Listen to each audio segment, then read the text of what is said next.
wag mong i-sprayan yung puno mo kung sakali mang may langgam o karag. Wag mo i-sprayan. Napakalaking tulong yung langgam mga farmers.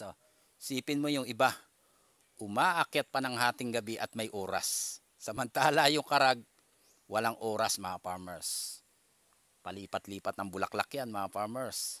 Tulad niyan, sa tulong ng ating pamaraan, karag lang pala ang mapagpabunga sa ating durian.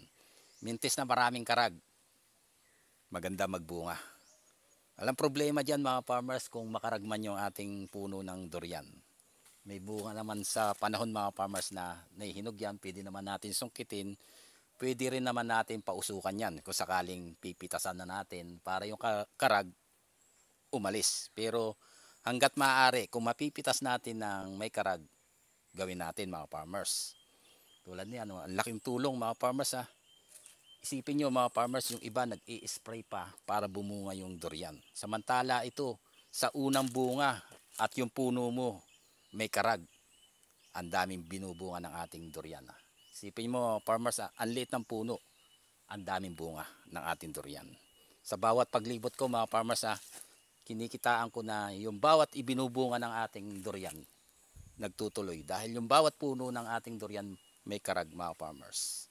Kaya nagtutuloy yung binubunga ng ating durian mga farmers. The feeling won't let me sleep, 'cause I'm lost in the way you move, the way you feel.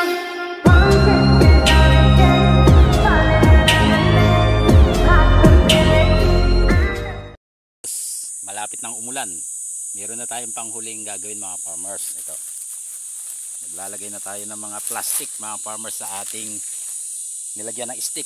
Ito mga farmers, atin na sisimulan. Nalagay ko sa aking halaman para pagtungtong ng tag-ulan, damuhin man yung ating tinanim na durian, makikita agad natin.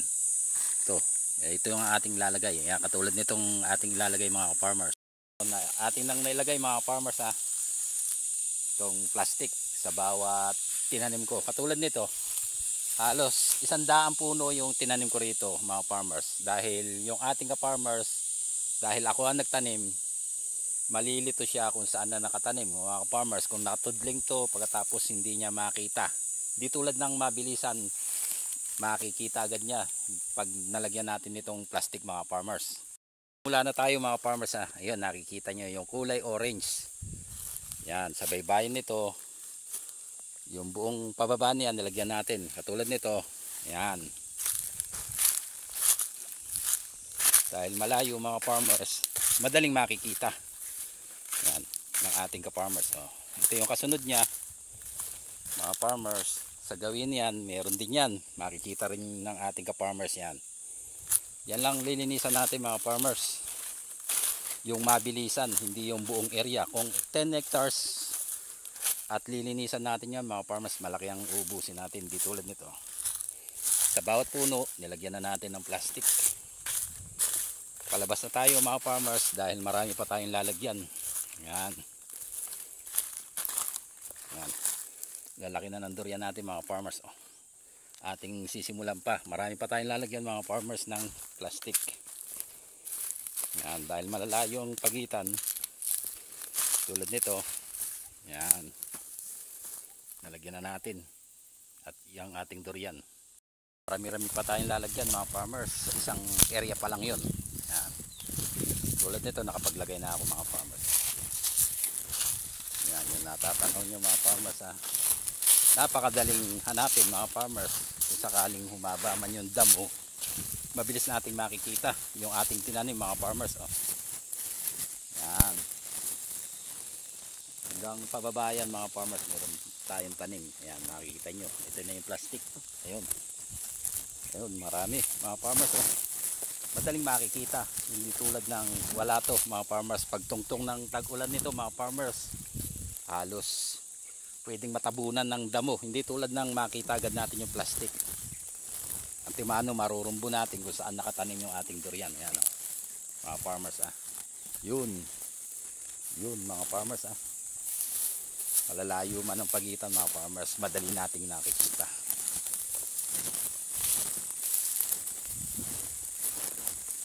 halos ang lalaki na mga farmers. Oh. Yun ang ating plastic na nilagay ko mga farmers. Farmers isang halimbawa ko lang to mga farmers para ating mapaghandaan yung tag-ulan mga farmers. Katulad nito, nandito na tayo sa loob ng ating kapihan. Halos nakikita ko agad mga farmers tulad nito. Nakapaglagay na rin ako rito sa loob ng kapihan natin. Galingan tayo sa isang area. Nalagyan natin ng plastic. Halos 100 puno yung nalagyan natin doon mga farmers. Ngayon, simula natin itong paakyat naman dito sa ating kapihan sa Robusta. Kumbaga akin ang tatamnan mga farmers. Sayang yung lumilipas na panahon. Katulad niyan, nag-El Nino mga farmers. Maari yung kape na apektuhan. Marami sa mga farmers yung halos baka hindi humarvest sa susunod na taon dahil hanggang ngayon mainit pa. Pero tayo kahit mainit pa mga farmers, tinatamnan na natin yan halos buhay na. At ito na yung ating plastic. Sa paglibot ko mga farmers andali ko makita yung mga tinanim kong durian sa loob ng ating kapihan. Papakita ko sa inyo mga farmers bago tayo bumaba, lilibutin natin tong buong area at lalagyan natin ng plastic mga farmers bilang marker yan mga farmers kumbaga mabilis nating makikita, kumbaga makita agad natin, yun agad ang lilinisin natin mga farmers.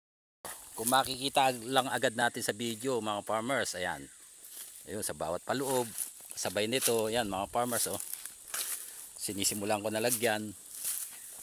Yan, nasa loob tayo ng kapihan mga farmers. Halos yung kape natin hinihirap man mga farmers, hindi gaano, gawa ng marami tayong nakatanim bilang pampalamig sa ating mga kape. Ayan, at durian, ayan, tulad nito may mga plastic na tayo. Ayan, sa baybayin na yan, papasok tayo, ating panglalagyan yung mga ating durian. Ayan, simple lang mga farmers, tulad nito, wala pang plastic, lalagyan na natin. Nakakatuwa lang mga farmers sa simpleng paraan natin na itanim na natin mga farmers. Halos yung tinanim natin buhay na. Kasunod niyan, ano bang hinihintay natin mga farmers? Ulan. Kumbaga pumatak man ang ulan at simulan na, nakatanim na tayo mga farmers. Nakakatuwa mga farmers na sa simpleng paraan natin, nalagyan na natin ng bilang marker.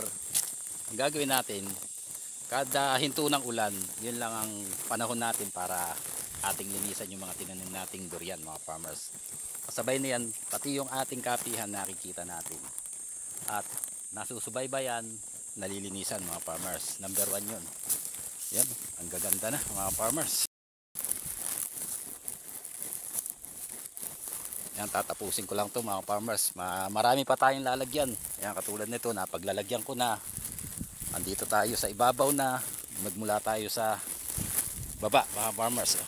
Doon, kasunod na yan, nalalagyan na natin ng mga plastic papaloob. Dami, medyo malayo mga farmers yung kanyang pagitan, gawa ng durian to, kinakailangan malalayo. Yan, yan yung mga plastic. Ayan, makikita nyo naman sa video mga farmers. Ayun, sa ibaba, pababa mga farmers. Ayun, nakakatuwa mga farmers. Ayan, paakit tayo. Marami pa akong lalagyan mga farmers. Tinignan ko lang yung mga hindi pa nalalagyan dahil isang balik pa lang tayo. Aking pinasyalan. Ayan, yun mga farmers. Nakita nyo, malayo yung pagitan nya. Ayun, yung orange niya mga farmers. Yun, yung tinuturo ko, karugtong nito. Yan, mahaba-haba itong akyatin natin. Karugtong na yun mga farmers. Yun, yung orange. Ito yung kasunod. Ayun pa, nalilibot natin yung bawat area natin mga farmers. Yan, mayroon pa tayong susunod mga farmers. Doon na tayo. Yun, may nakita akong wala pang plastic. Kumbaga dire-diretso lang to mga farmers. Medyo malayo pa tayo sa isang area. Kasunod niyon, meron pa tayong roll. Ito wala pa, ating lalagyan. Nalalagyan mga farmers ha. Ayan. Simpleng paraan natin. Marami pa tayong lalagyan. Ang bilis lang mga farmers. Tulad na yan, nakapagtanim na tayo. Dagdag lang tayo ng dagdag mga farmers. Ito sa lugar na to. Bago umabot yung tagalinis natin mga farmers, matagal dahil halos malawak ang nililibot natin ng ating tinamnan ng kape. Ganon din yung ating durian mga farmers. Ito, tulad nito wala.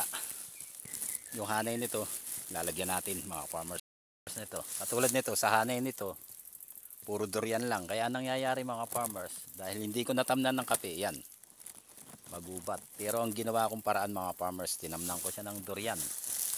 Yan. Umabot dito.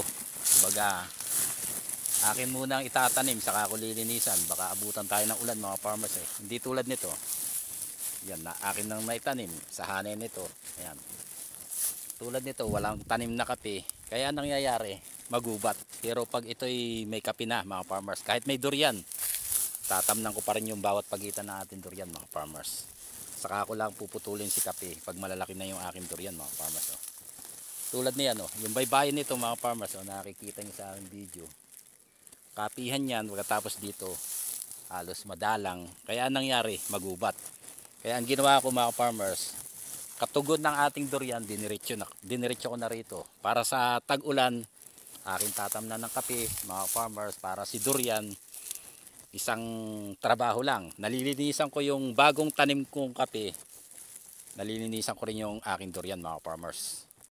Yan muna aking nilinisan mga farmers ha, yung bago kong tanim. Yan. Kita nyo naman sa video mga farmers ha. Yun, lalayo ng pagitan ng ating durian. Pero kinakailangan natin tamnan ng kape ito mga farmers.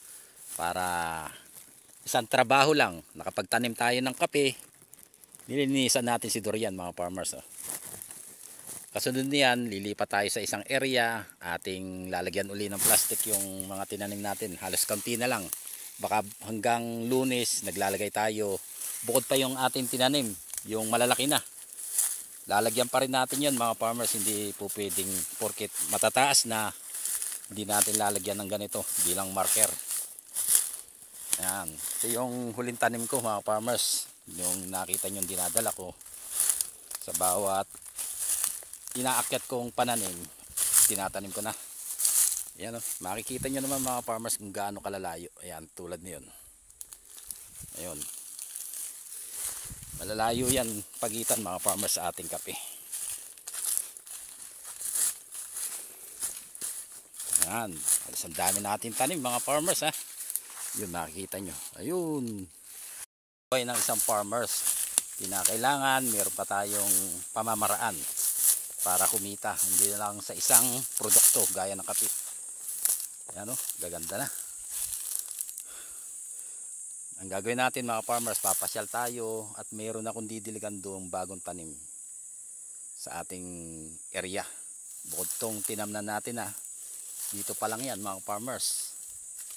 Ang layo ng tinatakbo mga farmers ng 100 seedling na durian. Kaya ang gagawin ko mga farmers, akit na ako roon, bago ako mag plastic, magdidilig muna ako mga farmers. Farmers tulad nito, handa na siyang mabuhay. Makikita nyo naman na kagandahan ng tubo ng ating durian. Ang payat mga farmers bilang tayo ng 3 years ating uling lilibutin to. Makita nyo yung bawat marker na yan mga farmers. Ayan. Yan, nakita nyo mga farmers yung hanay na yan, diretso yan doon. Katugon na yun mga farmers. Ayan, makikita nyo. Dire-diretso rin yan mga farmers. Sa bawat hanay ng ating durian, meron tayong plastic. Para antimano makikita natin mga farmers. Mabilis man yung damo, mas mabilis tayo mga farmers. Ating makikita agad yung ating durian. I've got the moves like Jagger. Oh, sometimes I get a good feeling. I got a feeling.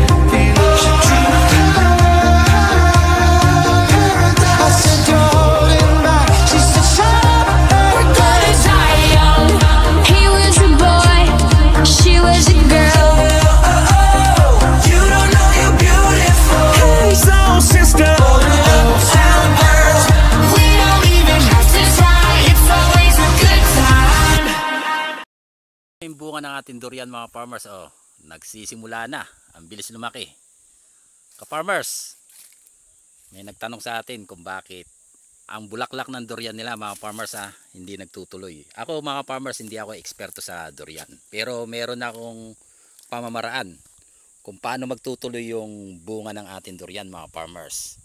Kumbaga, hindi man tayo eksperto sa durian, pero sa bawat pagpunta natin at yung nakikita natin sa mga puno ng ating durian, katulad nito, isang bagay lang ang nakikita ko mga farmers, na ang bunga ng ating durian pwedeng magtuloy. Yan, tulad nito. Sample natin to mga farmers makikita nyo. Ang daming bunga niya, no? Yung bawat binulaklak niya, nagtuloy mga farmers.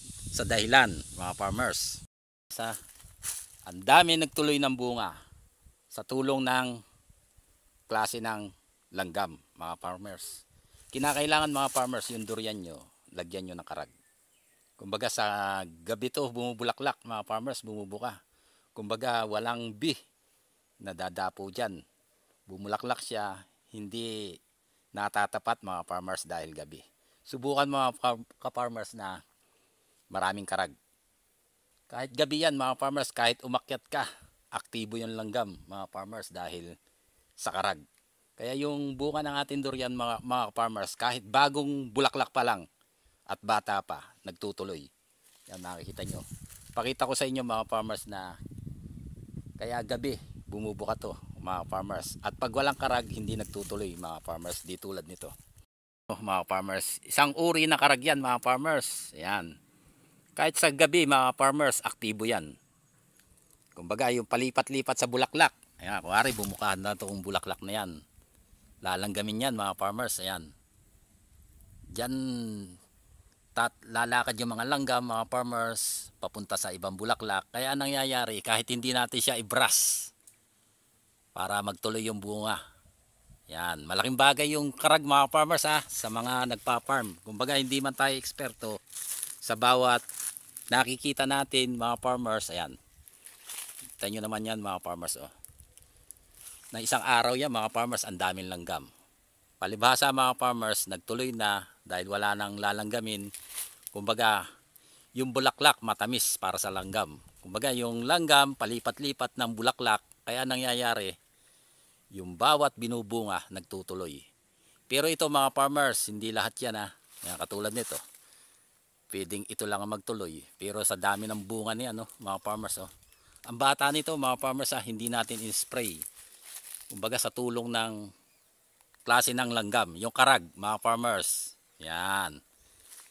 Yung bawat sangan yan, punong-puno ng bunga. Ayan, makikita nyo naman sa video mga farmers Kaya ka-farmers, kung gusto mo magtuloy yung bunga ng iyong durian, lagyan mo ng karag. Kung sakaling walang karag yung puno ng durian, makita nyo mga farmers isang simpleng pamamaraan natin na hindi mo na kinakailangang isprayan yung ating durian mga farmers.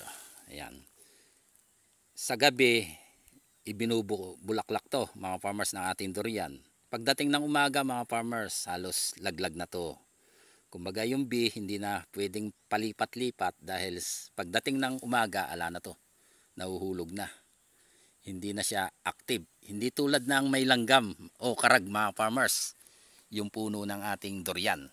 Kumbaga yung langgam, aktibo yan mga farmers, kahit sa anong uri ng insektong dumapo sa ating durian. Yan, tulad niyan mga farmers nagtutuloy. Isang class, kumbaga nakita natin tong bilang pamamaraan natin na yung karag, ang laking bagay na bilang tulong sa bunga ng ating durian. Nagtutuloy siya mga farmers Yan. Halos ang daming bunga nito. Ang bata ng ating durian, pero wala tayong ginamit na spray, pero nagtutuloy yung bunga. Yan, katulad nito.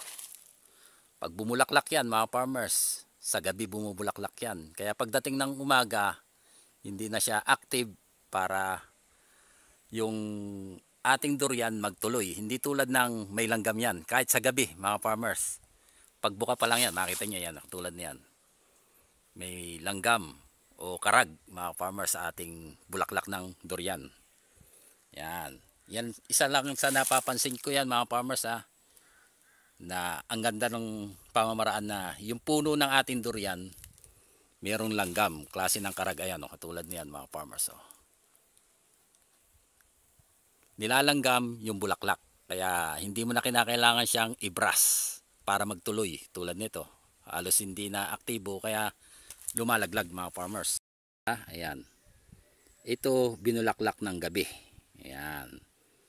Kumbaga hindi natin imbras, kaya nangyayari hindi siya aktibo, nauhulog agad pagdating ng umaga. Di tulad ng may karag mga farmers. Oh. Ito maaring dinapuan na ng langgam o karag. Kumbaga yung bunga nito pwedeng magtuloy mga farmers dahil yung langgam na siyang unang dumapo at pumasok dito mga farmers. Yung palipat-lipat niya ng bulaklak mga farmers. Kaya yung ating durian ang bilis magtuloy. Hindi nagkakalaglag yung bunga. May malaglag man mga farmers dahil nagre-release siya dahil sobrang dami. Ayan o. Pero ito, kalimitan nito mga farmers, yung bunga ng ating mga durian, marami magtutuloy. Dahil sa karag. Ayan. Dami o mga farmers ha. Punong-puno yan. Sa itaas mga farmers, yung bawat sanga ng ating durian. Yan yung langgam, aktibong langgam bilang tulong sa ating durian mga farmers. Yan. Mas maganda sa durian yung may langgam o karag mga farmers. Ayan, makita nyo sa aking video.